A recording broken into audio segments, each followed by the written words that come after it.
দর্শক, জাতীয় burn and plastic surgery ইনস্টিটিউটে আছেন সহকর্মী ওয়ালিউল সাকিব। সেখানকার সর্বশেষ পরিস্থিতি জানতে সরাসরি যুক্ত হচ্ছি তার সঙ্গে।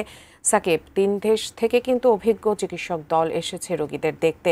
তাদের পক্ষ থেকে রোগীদের নিয়ে কোনো আপডেট আছে কিনা?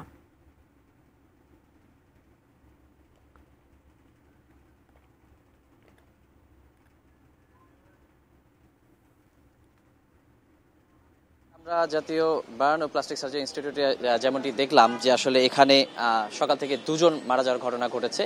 দুজন কিন্তু এখানে চিকিৎসাধীন ছিলেন এবং একজনের পরিচয় আমরা পেয়েছি যে মাসুমা নামের একজন আসলে কিছুক্ষণ আগেই 10টার কিছু পরে তিনি মৃত্যুবরণ করেন। তিনি আইসিইউতে ভর্তি ছিলেন।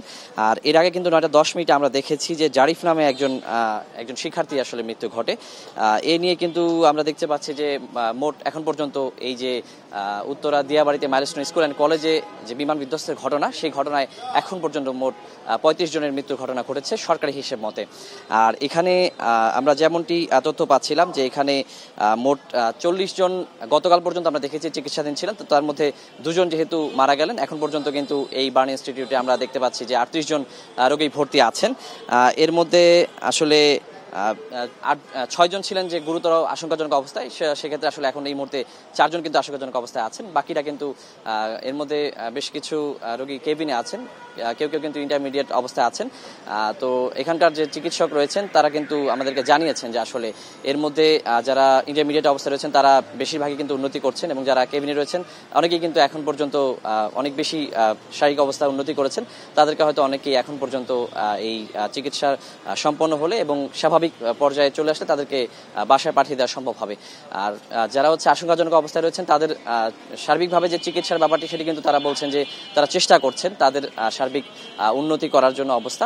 তবে আসলে যে ব্যাপারটি হচ্ছে যে কিছুটা হচ্ছে যে এখন তাদের শারীরিক অবস্থার উপর নির্ভর করছে এবং সম্পূর্ণ আসলে যারা চিকিৎসক রয়েছেন তারা বলছেন তাদের জায়গা থেকে তারা চেষ্টা করছেন। তবে দেশবাসীর কাছে কিন্তু তারা দোয়া চাচ্ছেন যে আসলে সৃষ্টিকর্তার উপর নির্ভর করছে বাকি ব্যাপারগুলো। তো সব মিলিয়ে বলা যায় যে এখানে আসলে যারা রয়েছেন তাদের সর্বোত্তম চিকিৎসা হচ্ছে। আর আমরা গত কয়েকদিন ধরে যেমনটি শুনছিলাম যে এখানে কিন্তু বারবার বলা হচ্ছিল রক্ত প্রয়োজন, যেমন হচ্ছে যে চামড়া ডোনেট করা প্রয়োজন, এমন অনেক কথাই কিন্তু বলা হচ্ছিল। তবে আমরা গত কয়েকদিন ধরে কিন্তু চিকিৎসকদের কাছ থেকে আশ্বাস পাচ্ছিলাম, তারা বলছিলেন যে আসলে কোনো ধরনের রক্ত কিন্তু আপাতত প্রয়োজন নেই এবং কোনো ধরনের চামড়া ডোনেট করার কোনো প্রয়োজন নেই এবং যে আর্থিক সাহায্যের কথাও কিন্তু শোনা যাচ্ছিল। তবে সব ধরনের আসলে এই ব্যাপারগুলো কিন্তু তারা বলছেন যে আসলে অনেকেই গুজব ছড়াচ্ছেন। তারা বলছেন যে সরকারিভাবেই কিন্তু সব ধরনের যতগুলো যা কিছু প্রয়োজন হচ্ছে সব সরকারিভাবেই সরবরাহ করা হচ্ছে। আর্থিক প্রয়োজন থেকে শুরু করে সবকিছু কিন্তু এখানে পর্যাপ্ত পরিমাণে রয়েছে। তো সাধারণ মানুষের আসলে যে দোয়া করার জন্যই কিন্তু তারা আহ্বান জানিয়েছেন।